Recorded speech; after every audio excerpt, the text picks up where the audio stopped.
জাপানের জনসংখ্যা 2024 সালে রেকর্ড হারে হ্রাস পেয়েছে। দেশটি বহুদিন ধরে নিম্ন জন্মহারের সমস্যায় ভুগছে, আর গত বছর এই সমস্যা আরও তীব্র আকার ধারণ করে। দেশটির সরকারি পরিসংখ্যানে মোট 9,08,574 জন হ্রাস পেয়ে জাপানের নাগরিকের সংখ্যা দাঁড়িয়েছে প্রায় 12,65,00,000-এ, যা 0.75% হ্রাসের ইঙ্গিত দেয়।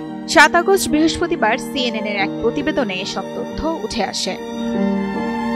টোকিও থেকে AFP জানায়, টানা 16 বছর ধরে জনসংখ্যা কমার প্রবণতা বজায় রয়েছে।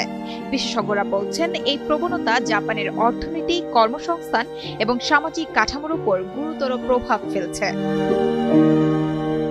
এদিকে জাপানের প্রধানমন্ত্রী শিগেরো ইশিবা বিষয়টিকে নীরব জরুরি অবস্থা বলে অভিহিত করেছেন। জন্ম বৃদ্ধির লক্ষ্যে পরিবার বান্ধব নীতিমালা, যেমন নমনীয় কর্মঘণ্টা এবং বিনামূল্যে ডে কেয়ারের মতো ব্যবস্থা জোরদারের প্রতিশ্রুতি দিয়েছেন জাপান প্রধানমন্ত্রী। বর্তমানে 65 বছর বা তদূর্ধ্ব বয়সী নাগরিকদের সংখ্যা বেড়ে দাঁড়িয়েছে দেশের মোট জনসংখ্যার প্রায় 30%। অন্যদিকে 15 বছর থেকে 64 বছর বয়সী কর্মক্ষম জনগোষ্ঠীর অনুপাত সামান্য হ্রাস পেয়ে দাঁড়িয়েছে 60%।